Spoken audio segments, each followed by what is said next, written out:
I think they've already started the celebration. So slide on in and take a seat, because Sports Night is coming up next.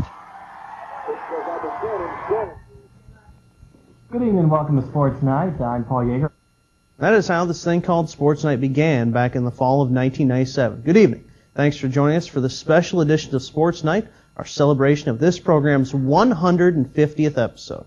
I'm Wartburg Television Sports Director Jesse Gavin. We've got a lot in store for you tonight, including a look back at the history of Sports Night.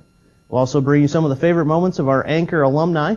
We'll show you some of the times that Sports Night was memorable, but not in a good way. And we'll also bring you a behind-the-scenes look at a recent show. We'll also throw in some of the old Sports Night commercials, but we start things off tonight with a look back at how we've made it from that September night in 1997 to where Sports Night is now.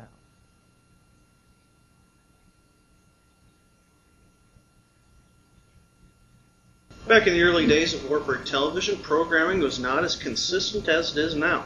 But beginning in 1994, the station began producing programs on a regular basis. For news, there was Night Watch, which you can still see here on WTV today. However, the weekly sports show found a number of different incarnations. Sports Night was a show that kind of came out of a lot of people, a lot of history. Started with the coaches' show in the 90s when they started the communications department, went mostly just football and mostly just through the season. They just showed highlights. We wanted to do something more. We wanted to do something that everybody could feel a part of. Starting in the fall of 97, the staff settled on Sports Night.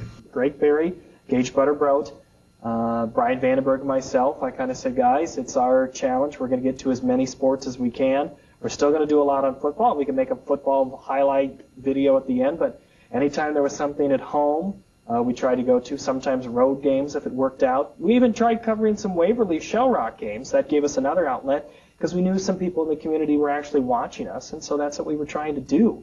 When Sports Night first began, the show was done on the same set as Night Watch, except with the trademark lockers and Big W brought in. The show was more about interviews and in-depth stories than the Sports Night we know today. At first, it was a little tough. It was a little, why are you covering volleyball? Well, you know, we just did, and we could, and I thought we were more complete. I thought that was the important thing.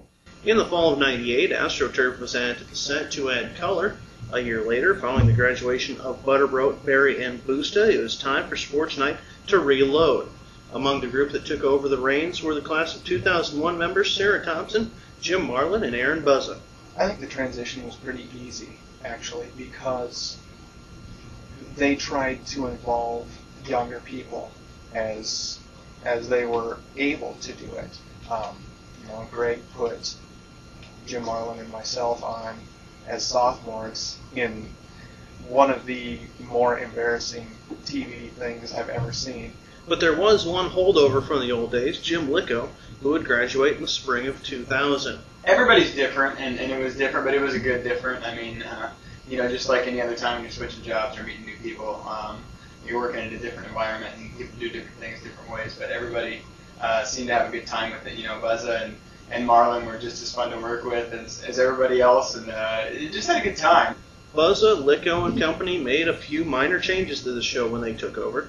Sports Night began to focus more on highlights and results, but stayed true to its roots with a weekly interview segment and in-depth story, which came to be known as Inside the Numbers. The coolest part about Sports Night, the coolest part about sports broadcasting, especially on the collegiate level, is that you have so many windows of opportunity, so many things that you can do.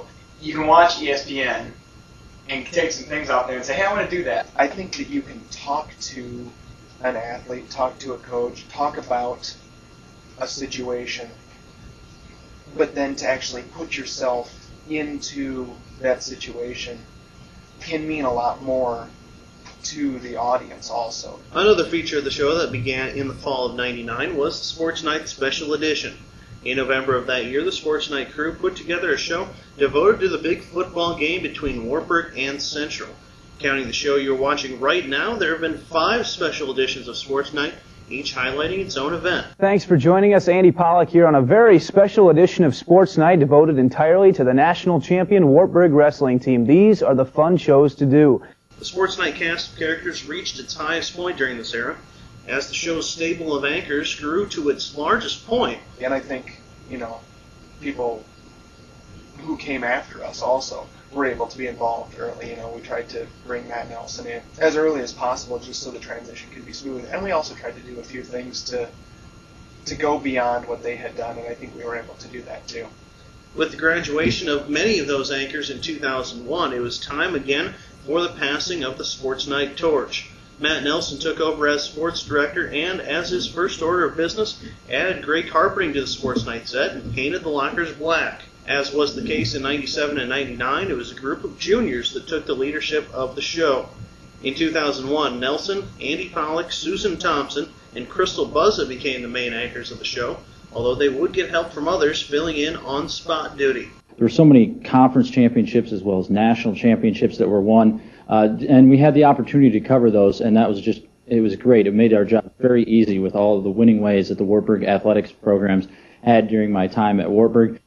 In the fall of 2002, the show changed its appearance again as a new logo and show open were unveiled. Aside from those changes, though, the show has remained mostly the same since 2001, although some of the names and faces have changed. The current group of SportsKnight anchors features 2 seniors, 2 juniors, and a sophomore, and everyone currently involved with the show still strives for the goals set in place by the originators to provide the best coverage of night athletics available to the Wartburg and Waverly communities, and to have a little fun while we do it.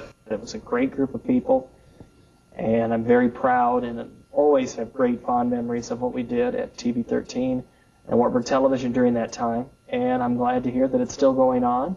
The funnest part about the SportsKnight thing is that you're covering people that you're either friends with or that you know or that you've had acquaintance with. So it's not like you're going out and covering some. I mean, in my professional career, I've covered some pro athletes where they think they're better than you and they don't really want to talk to you. Well, on this level, it's like it's all fun. It's all a great time. At the same time, like I said, you're learning.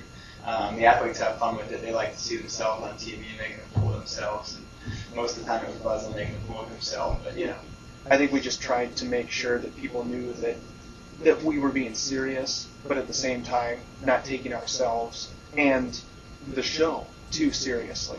You know, we wanted to put the best product out there, but we also wanted to make sure that people viewing could tell that we were enjoying ourselves.